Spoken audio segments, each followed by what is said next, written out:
하나님께서 우리에게 주신 말씀 함께 보겠습니다. 출애굽기 32장 1절에서 14절까지 말씀입니다.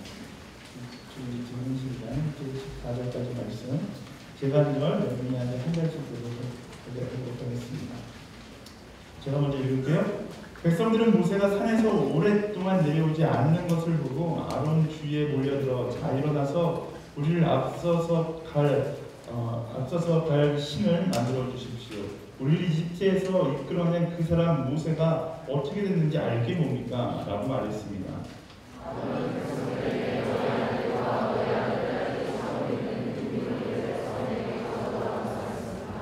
그러자 모든 백성들은 귀고리를 빼다가 아론에게 갖다 주었습니다.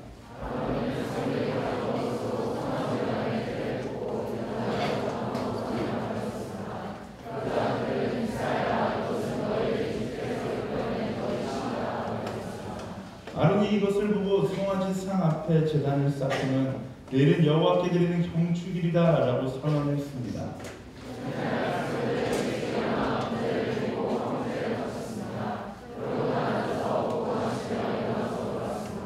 그때 여호와께서 모세에게 말씀하셨습니다. 너는 내려가거라. 내가 이집트에서 이끌어낸 백성들이 타락했구나.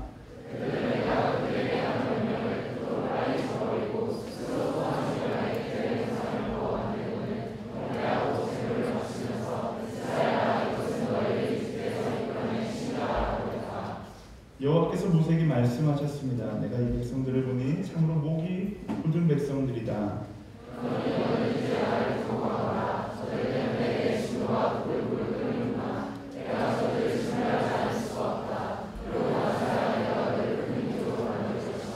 그러나 모세는 그 하나님 여호와께 빌며 말했습니다. 여호와여, 주께서 왜 주의 백성들 때문에 노여워하십니까? 그들은 주께서 큰 능력과 강한 손으로 이집트에서 이끌어내신 사람들이 아닙니까?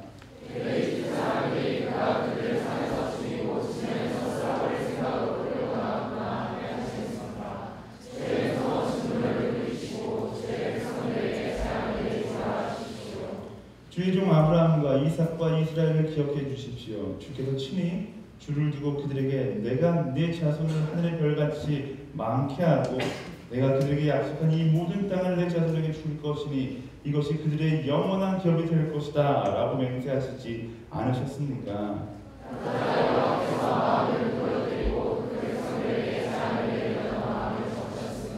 아멘. 그래서 기도하도록 하겠습니다.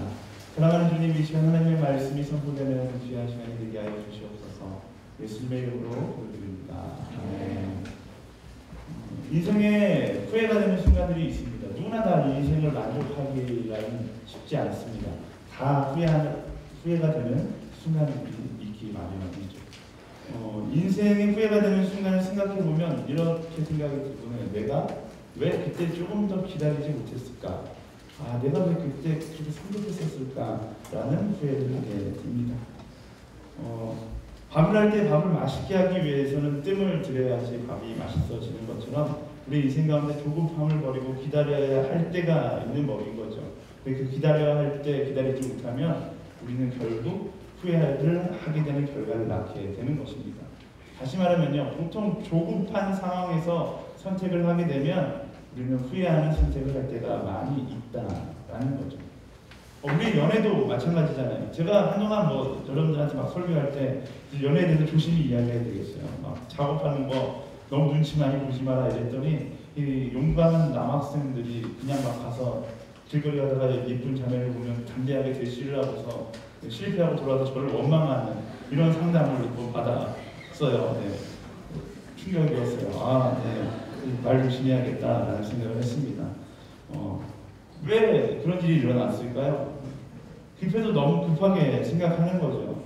연애를 해본 적이 없으니까 그냥 최홍민 목사가 하는 대로 대시하면 다 된다라는 이런 어디서 나오는 믿음인지 모르겠지만 이런 믿음을 가지고 그냥 막 대시하다 보니까 너무 급한 나머지 사람들은 그 마음을 전혀 알지 못하고 거절하게 되는 거죠.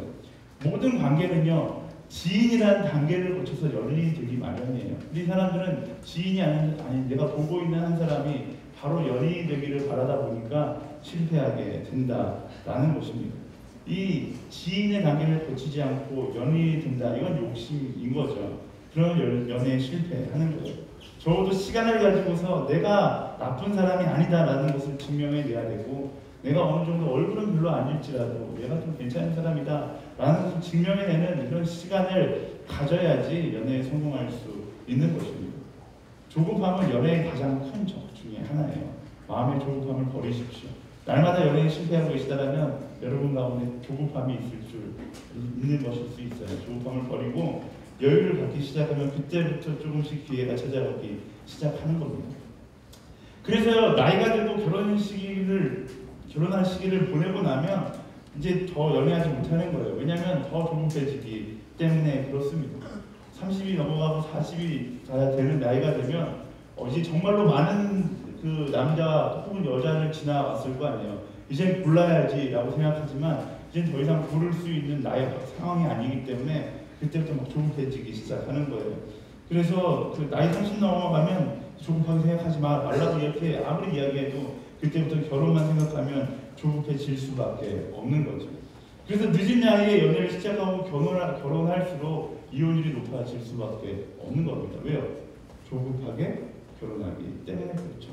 조급하게 한 선택은 후회하기 마련이기 때문에 그렇습니다. 모르면 몰랐지 결혼 정년기가 늦어지는 현상, 사람들은 좋다, 어떤 사람은 이제 나도 늦게 결혼해야겠다 이렇게 생각할 수 있는데요. 늦어지면 늦어질수록 더 조급한 사람은 늘어나고 그럼 동시에 이혼율도 높아지게 될 것입니다. 늦게 결혼하면 결혼할수록 내 스펙은 올라가니까 내가 선택할 수 있는 폭은 넓어질 거라고 착각하지 않는 여러분들이 되었으면 좋겠어요. 절대 아닙니다. 조급해지기 전에 결혼하는 것이 하나님의 축복인 거예요. 설교 시간에 이런 한번 선포 함부로 하면 안 되지만 여러분들이 빨리 결혼할 수 있었으면 좋겠습니다. 조급해진 상태에서 남에게 등 떠밀려서 결혼하는 것이 아니라 결혼할 수 있는 나이에 내가 선택할 수 있는 나이에 결혼하는 것이 축복인 거예요. 조급하면요 잘못된 선택을 만들 가능성이 너무나 높기 때문에 조심해야 하는 것입니다. 왜냐하면 조급함은 상대를 배려하지 않아요. 나만 생각하는, 내가 생각하기에 이게 옳다 이러면 상대가 어떻게 생각하든지 상관없이 그냥 나는 내 의견만 주장하게 되는 거죠. 그러다 보니까 상대방과의 관계가 깨지게 되고 상대방의 마음을 무시한 채 독단적인 인생을 살다 보니까 이기적인 인생을 살아가게 되는 것입니다. 세상이요 마음먹은 대로 움직일까요? 세상이 그냥 내가 생각한 대로 세상도 똑같이 생각하면 얼마나 좋겠어요. 근데 세상은 그렇지 않습니다. 내가 조급할수록 내 마음대로 생각하게 되는데 세상은 그것과 정반대로 생각할 때가 너무나 많다라는 거예요. 그래서 조급하면 조급할수록 오히려 더 상대방의 마음을 생각할 수 있는 지혜를 가져야 되고 상대방을 기다려줄 수 있는 여유를 가져야 한다라는 것이 바로 세상을 살아가는 지혜의 모습입니다.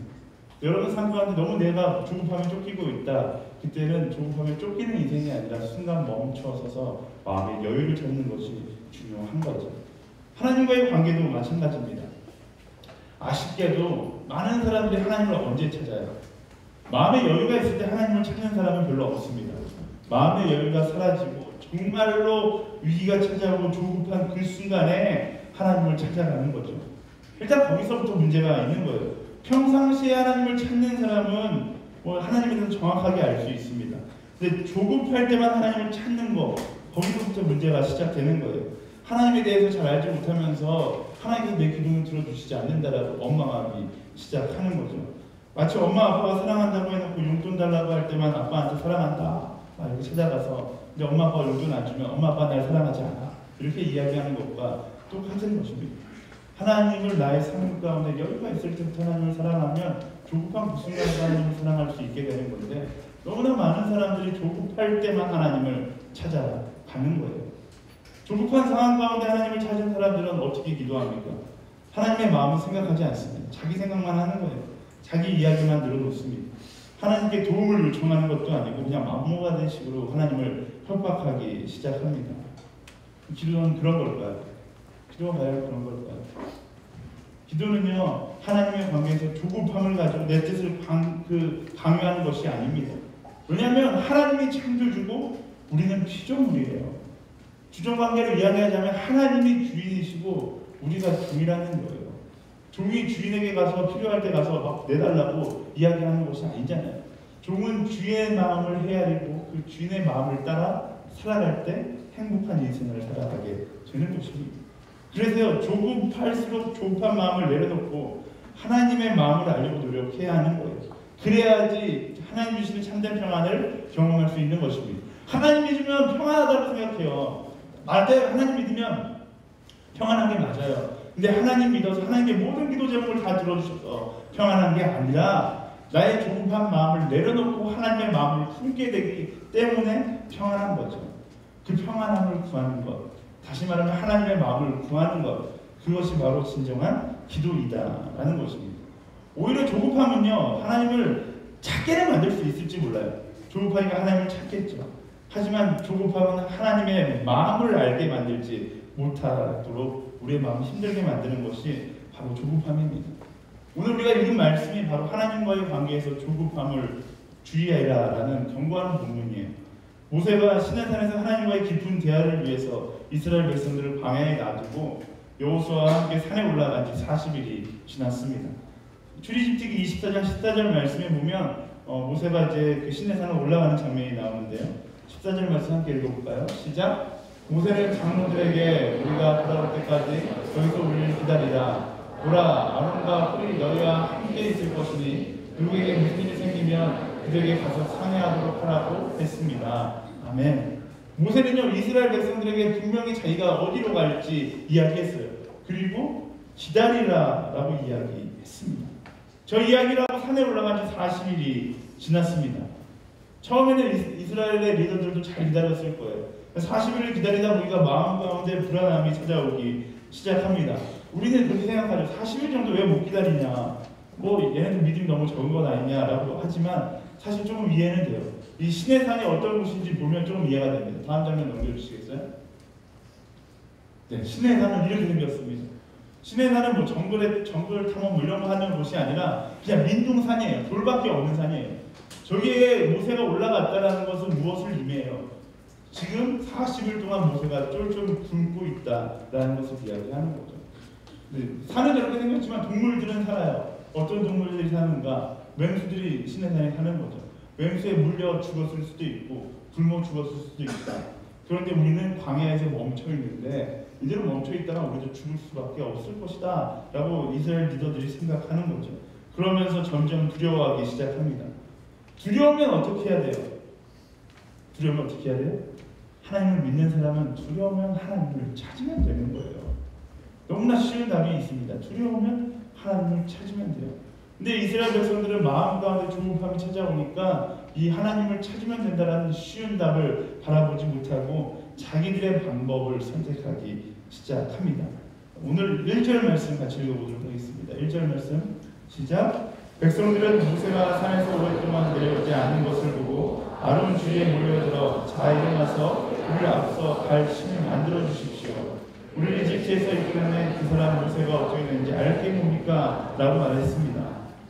모세가 내려오지 않으니까 이제 리더들은 딱 결심을 한 거예요. 모세는 죽었다라고 생각한 거죠. 그리고 하나님을 찾았으면 되는데 하나님을 찾는 방법을 자기들이 원하는 방법대로 하기 시작합니다. 그게 뭐였냐면 신을 만드는 거예요. 이집트에 살 때 보통 이집트에 수많은 신들이 있잖아요. 그 신들이 이런 이유로 만들어졌거든요. 두렵다 보니까 무언가 믿을 것이 필요하고 무언가 믿으려고 했는데 눈에 보이지 않는 것은 믿을 수 없으니까 하나님을 눈에 보이는 것으로 만들어 놓고서 그걸 하나님이라고 믿었던 것이 이집트 사람들입니다. 맨날 그걸 보고 배웠으니까 이제 이스라엘 백성들도 그렇게 똑같이 하는 거죠. 자신의 방법대로 하나님을 만들어서 하나님의 형상을 만들어서 그것을 믿으려고 하는 것입니다. 조급한 건 이스라엘 백성뿐만 아니라 아론도 마찬가지였죠. 사람들이 우르르 몰려와서 자기를 향해 신을 만들어 달라고 하자 아론이 마음가짐이 위축되기 시작합니다. 이 상황 가운데 내가 무언가라도 액션을 취하지 않으면 이스라엘 사람들한테 맞아줄 것 같은 거예요. 그래서 조급한 나머지 이스라엘 백성들의 말을 들어주게 되는 거죠. 이스라엘 백성들도 아론도 조급한 상황 가운데 하나님을 찾지는 않았습니다. 오히려 조급한 상황 가운데 하나님을 잊어버리고 자기의 방법을 선택하게 되는 거죠. 그러다 보니까 올바른 하나님과의 관계가 틀어지기 시작하는 겁니다. 기도는 뭐라고 했어요? 하나님의 마음을 헤아리고 하나님의 마음을 알아가는 것이 기도인데 이 사람들은 거꾸로 된 기도를 하고 있는 거예요. 내 마음대로 하나님을 만들어서 움직이고 하고 싶어 한다라는 겁니다. 그래서 그들이 무엇을 하기 시작하냐? 우상을 만들기 시작합니다. 2절에서 4절까지 말씀 같이 읽어볼게요. 시작. 아론은 백성들에게 너희 아내들과 너희 아들, 딸들이 차고 있는 금귀걸이를 빼서 내게 가져오라고 말했습니다. 그러자 모든 백성들은 금귀걸이를 빼다가 아론에게 갖다 주었습니다. 아론은 백성들이 가져온 것으로 송아지 모양의 줄에 품고 연장으로 다듬어 우상을 만들었습니다. 그러자 그들은 이스라엘아, 이것은 너희를 이집트에서 이끌어낸 너희 신이다 라고 말했습니다. 네. 아론이나 이스라엘 백성들이나 조급한 가운데 우상을 만든 거예요. 우상을 금송아지 형상으로 만들었다라고 이야기합니다. 그리고 그 금송아지가 하나님이라고 이야기하는 거예요. 우리가 잘 알아야 돼요. 금송아지를 만들어서 하나님을 버리고 새로운 신을 믿는 것이 아니라 금송아지를 만들어 놓고 이것이 하나님이다라고 이야기하고 있는 것이 이스라엘 백성들의 모습입니다. 말씀을 읽으면 이게 말이 되는 일인가 라는 생각이 들어요. 이스라엘 민족이 어떤 민족입니까? 하나님의 기적을 체험한 민족이에요. 10가지 재앙을 보았고 홍해가 갈라지는 기적을 보았고 낮에는 불 기둥, 밤에는 불 기둥이 그들을 인도하는 기적을 보는 민족이 바로 이스라엘 민족입니다. 근데 모세가 40일 동안 내려오지 않았다고 해서 하나님께서 하나님을 찾는 것이 아니라 금송아지를 만들어 놓고 그것을 하나님이라고 믿고 있는 거예요. 말도 안 되는 이야기라고 생각이 들 수 있습니다. 하지만 이런 생각 안 해봤어요. 혹시 우리가 오늘의 황금송아지를 만들고 있는 어리석은 신앙인의 모습으로 살고 있는 것은 아닐까? 스스로에게 이런 질문을 한번 해보면 좋을 것 같아요. 충격적인 이야기는 하나님 보시기에는 우리의 신앙생활도 황금송아지를 만들어 놓고 하나님이다라고 이야기하는 것과 너무나 흡사할 때가 많다라는 것입니다. 삶 가운데 하나님을 전혀 찾지 않다가 어려운 일이 찾아오면 우리 역시 하나님의 때와 하나님의 방법을 기다리지 못하고 내가 원하는 때, 내가 원하는 방법을 하나님께 들어달라고 기도할 때가 있습니다.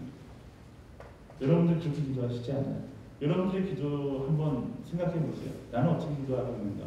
하나님의 때를 기다리는 것이 아니라 나의 때, 나의 타이밍에 하나님 응답하여 주십시오 라고 기도하고 있지는 않습니까? 만약 그렇다면 송아지를 만들어 놓고 이것이 하나님이다 라고 이야기하는 이스라엘 백성들과 나의 신앙생활은 별반 차이가 없다라는 것을 우리는 깨달아야 합니다.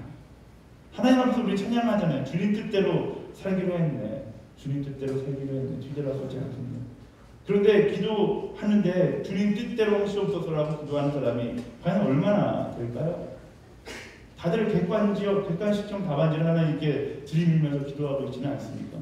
하나님 1번 현대, 2번 기아, 3번 삼성 셋 중에 하나 하나님 선택하신 대로 가겠습니다. 뭔가 기도가 이상해요. 우리의 기도가 하나님 취업시켜 주십시오. 이번에 졸업반입니다. 하나님 주의 뜻대로 하시되 이번에 취업시켜 주셔라 합니다. 이것이 우리의 기도의 대표적인 모습 아닙니까? 하나님 그 애가 너무나 아름다워 보입니다. 하나님께서 지정해 주신 여인이라 생각하니 하나님께서 맺어주십시오. 이렇게 기도하고 있지는 않습니다. 만약 우리가 이렇게 내가 원하는 것을 하나님께서 하기를 원하면서 기도하고 있다라면 금송아지를 만들어 놓고 이것이 하나님이다라고 이야기하는 이스라엘 백성들과 별반 차이가 없는 거예요. 나도 하나님을 믿고 내가 하나님을 사랑하고 하나님께 기도하고 있지만 내가 하나님의 마음을 헤아리는 것이 아니라 내가 하고 싶은 것을 하나님께 강요하고 있다라면 이스라엘 백성이 했던 실수와 똑같은 실수를 범하고 살아가고 있는 것입니다. 여러분들이 생각하는 믿음이 그저 원하는 방법대로 내가 원하는 타이밍에 응답해 주시는 하나님을 향한 믿음이라면 말씀은 이야기합니다. 그건 믿음이 아니에요. 그건 우상 숭배인 거죠. 이스라엘 백성이 황금송아지 만든 거 누가 봐도 우상 숭배잖아요. 근데 이들은 황금송아지 보면서 하나님이라고 이야기해요. 애매해지기 시작하는 거죠. 하나님을 믿긴 하는데 우상을 바라보고 있는 건 황금송아지인 거예요. 근데 우리의 신앙도 마찬가지라는 거예요. 아무리 내가 하나님을 믿는다 하더라도 내가 바라보고 있는 게 황금송아지면 우상 숭배라는 거죠. 내가 하나님을 믿는데 내가 바라보고 있는 건 취업이라면 우상 숭배라는 거예요. 여러분들이 그 마음을 가지고 있어야 합니다. 하나님께서 아주 정확하게 말씀하십니다. 하나님께서 시편 46편 10절 말씀에 이렇게 말씀하세요. 너희는 가만히 있어 내가 하나님 됨을 알지어다. 내가 만약 하나님을 믿는 것이 신앙이 아닙니다. 황금송아지를 만들어 놓고 이걸 들어주는 하나님, 내가 이 하나님을 믿습니다. 이게 믿음이 아니에요. 믿음은요, 나를 만드신 하나님이 일을 행하실 것이다라는 것을 믿고 기다리는 것이 우리 그리스도인, 기독교가 이야기하는 참된 믿음이다라는 거죠. 우리의 상황이 조급해질수록 우리는 어떤 선택을 해야 합니까? 황금송아지를 세워놓고 하나님 이것대로 해주십시오, 이것이 아니라 오히려 조급해진 나의 생각을 내려놓고 하나님을 바라볼 수 있어야 하는 것입니다. 하나님은요, 내가 조급해진 것과 상관없이 여전히 우리를 바라보고 계시는 분이세요.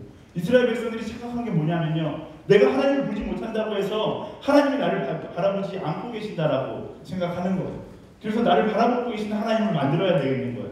그래서 황금 송아지를 만들어 놓고 날마다 그 송아지 눈을 보면서 하나님께서 나를 바라보고 계신다라고 생각하는 거죠. 착각하지 마세요.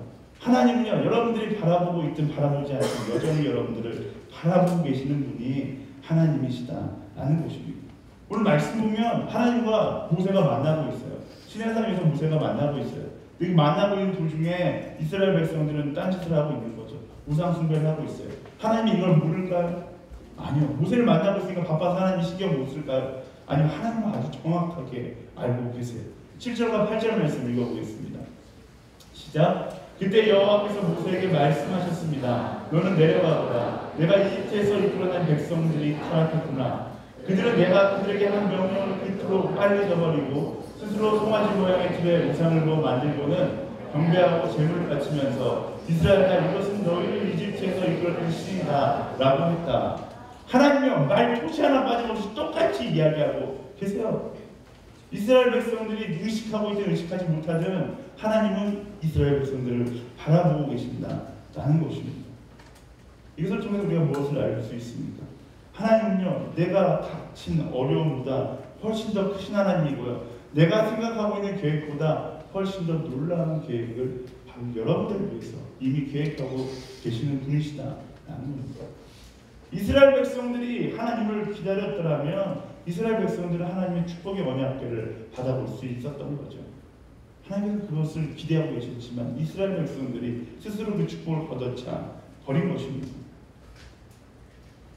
하나님을 믿는다라는 것은 어떤 것이냐면, 하나님께서 말씀하시잖아요. 내가 너희와 함께하겠다. 그 하나님의 약속을 믿고 어떠한 상황 가운데서 조급한 선택을 하는 것이 아니라 하나님을 기다리는 신앙, 그게 바로 참된 믿음이다. 그게 바로 하나님께서 원하시는 신앙이다 라는 거죠. 우리가 오히려 하나님의 길을 걸어가면서 조급한 가운데 나의 뜻대로 내가 생각하는 대로 그 일을 처리하려고 한다면, 그 일 가운데 반응하려고 한다면 우리는 오히려 더 하나님께서 기대하는 것보다 더 안 좋은 길을 걸어갈 수밖에 없는 것입니다. 오히려 그 상황 가운데서도 하나님께서 나를 바라보시고 나를 인도하신다는 믿음을 가지고 꿋꿋이 그 길을 걸어나갈 수 있는 사람이 되어야 한다는 거죠. 제가 다큐멘터리를 보면서 항상 궁금했던 것이 있었어요. 정글이나 이런 데 가면요, 이런 다큐멘터리 보신 적 있어요? 이제 벌꿀을 채집하는 장면이에요.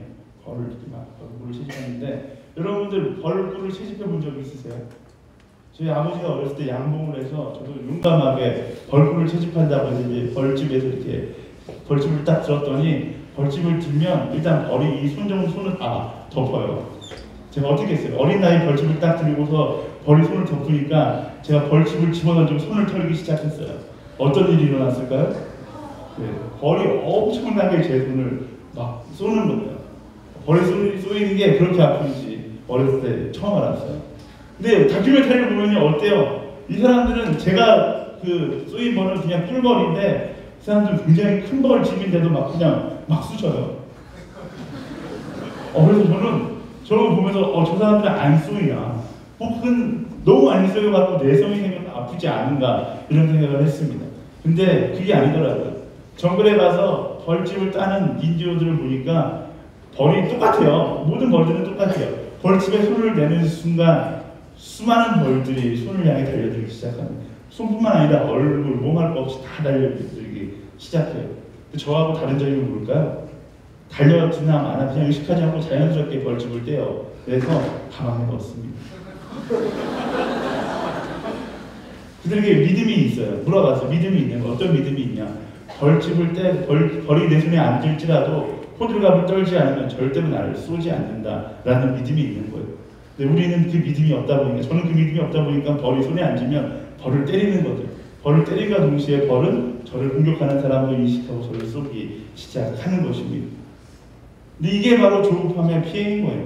상황 가운데 어려움이 찾아온다 할지라도 조급해서 그것을 막 내팽개치는 것이 아니라 믿음을 갖고 있는 거죠. 하나님께서 이 순간에도 나를 인도하신다라는 믿음을 가지고서 나아가는 것, 그것이 바로 하나님께서 원하시는 참된 신앙의 모습이다라는 것입니다. 조급함으로 하나님과 나의 관계에서 나의 생각을 하나님께 강요하는 그런 어리석은 신앙을 갖지 않게 되기를 예수님의 이름으로 축복합니다. 나의 생각을 갖는 건 내 스님이 아닌 벌을 내가 스스로 때려서 나를 아프게 하는 것과 똑같은 거죠. 그것이 아니라 하나님께서 아직도 나에게 인도하고 계신다. 때로는 내 상황 가운데 고통이 찾아올지라도 성경 말씀이 이야기해주고 있잖아요. 예수 믿으면 고통이 찾아올 수밖에 없는 거예요. 예수 믿으면 길이 좁아질 수밖에 없는 거고요. 예수 믿으면 문이 좁아질 수밖에 없는 거예요. 하지만 그럼에도 불구하고 약속하신 것이 있잖아요. 예수 믿으면 참된 평안으로 내가 너희를 인도하겠다라고 약속하시잖아요. 그 믿음을 가지고 내 삶 가운데 어려움이 찾아온다 할지라도 조급해하는 것이 아니라 하나님을 바라보고 하나님을 의지할 수 있는 사람이 되어야 하는 것입니다. 사랑하는 여러분, 기억하세요. 내가 만든 하나님을 믿는 것이 믿음이 아니라 나를 만드신 하나님을 믿는 것이 바로 기독교이고 우리가 믿는 하나님을 믿는 방법, 참된 신앙이다라는 것입니다. 조급한 마음은요, 자꾸만 우리를 거꾸로 생각하게 만들어요. 하나님 앞에 나와 제일 먼저 조급한 마음과 욕심을 내려놓고 그것을 기대하는 사람, 하나님 앞에 가서 내 조급한 마음을 막 강구하는 것이 아니라 나의 방법대로 해달라고 울부짖는 사람이 아니라 내 조급한 마음을 내려놓는 사람, 그게 바로 믿음의 사람, 하나님께서 찾으시는 한 사람의 모습이다라는 것입니다. 사단이 이걸 너무나 기가 막히게 알고 있어요. 그래서 조급함을 가지고 끊임없이 우리를 넘어뜨리려고 합니다. 시대의 속도가 빨라지면 빨라질수록 조급함은 사단에게 더욱더 강력한 무기가 되어서 주어지게 되는 거예요. 세상 사람들은 더 많은 금송아지를 만들고 또 그것을 선택하라고 유혹하기 시작합니다. 하지만 그리스도인들은 2000년 전이나 100년 전이나 10년 전이나 변함없이 여전히 변함없는 그 하나님을 바라보고 나아가는 사람이 바로 그리스도인인 것입니다. 왜요? 하나님은 변함없이 여러분들을 향한 계획을 가지고 계신 분이기 때문에 그래요. 하나님이 변하지 않는데 우리가 변하면 어떤 일이 일어날까요? 하나님의 시나리오가 엉망진창이 되기 시작하는 거예요. 사랑하는 여러분, 여러분은 한 사람 한 사람을 위한 하나님의 귀한 시나리오가 작성되어 있습니다. 그 시나리오대로 하나님의 축복을 누리기 위해선 우리가 조급해하는 인생이 아니라 이 자리에서, 내가 머무는 그 자리에서 그 상황 가운데 하나님을 바라보는 그런 신앙을 가지고 나아갈 수 있는 사람이 되어야 한다라는 것입니다. 그래서 제가 매번 이야기하는 바쁠수록 더 하나님을 찾아가세요. 그리고 하나님을 찾아가서 안 바쁘게 해주세요. 이게 그렇게 기도하는 것이 아니라 그 조급함을 내려놓고 하나님께서 말씀하시는 음성을 듣는 것이 참된 지혜로운 그리스도인의 모습인 거죠.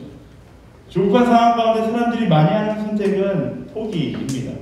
자기 방법대로 하든 자기 방법대로 안 되면 포기해버립니다. 그래서 하나님을 포기하거나 사람을 포기하거나 때로는 극단적인 상황에서 나를 포기하기도 합니다. 하지만 하나님은 말씀을 붙잡는 사람이 되라라고 이야기해요. 그리고 말씀을 붙잡는 사람은 포기하지 않습니다. 왜요? 하나님을 정확하게 알고 있기 때문에 그렇죠. 아무리 어려운 상황이더라도 나를 여전히 바라보고 계시는 그 하나님을 정확히 알고 있기 때문에 그래요. 모세가 그래요. 모세가 하나님을 정확하게 알고 있었습니다. 이스라엘 백성들이 헛된 우상을 만들고 이제 그렇게 하나님을 반역하기 시작하자 하나님께서 어떻게 하세요? 이스라엘 백성들 다 쓸어버린다라고 말씀하세요. 그리고 아브라함, 이삭, 그들에게 약속했던 약속을 이제 모세 너를 통해서 이루겠다. 오늘 말씀에서 이야기하고 있는 건 무슨 말이냐면 아브라함의 후손들을 통해서 이 땅의 그 후손들을 하늘의 별과 같이 만드시겠다고 약속하셨는데 그게 아니라 다 쓸어버리고 이제 모세 너의 후손들로 별과 같이 만들겠다라고 이야기합니다. 그래서 9절과 10절 말씀에서 그걸 이야기하고 있어요. 9절 10절 읽어볼까요? 시작. 여호와께서 모세에게 말씀하셨습니다. 내가 이 백성들을 보니 참으로 목이 굳은 백성들이다. 그러니 너는 이제 나를 두고 가거라. 저들 때문에 내 진노와 북을 눈을 끊는구나. 내가 저들을 진멸하지 않을 수가 없다. 그러고 나서야 내가 너를 큰 민족으로 만들 것이다. 하나님께서 흥분하신 것 같아요. 모세에게 이렇게 이야기합니다. 다 진멸하지 않을 수가 없다. 그리고 나서야 내가 너를 큰 민족으로 만들 것이다. 하나님의 이런 선포를 들은 모세의 마음이 어땠을까? 상황적으로 모세는 두려웠을 겁니다. 또 포기할 수밖에 없는 상황인 거죠. 하지만 모세는 거기에서 포기하지 않아요. 왜냐하면 모세는 정확하게 하나님을 알고 있었기 때문이죠. 하나님은 공의의 하나님이시기도 하지만 하나님은 사랑의 하나님이시기도 하다라는 것을 정확하게 알고 있었습니다. 또 모세는 민족을 사랑하는 사람이었기도 했죠. 그래서 하나님을 향하여 이스라엘의 백성을 한 번만 그들에게 기회를 주십시오라고 기도하기 시작하는 겁니다.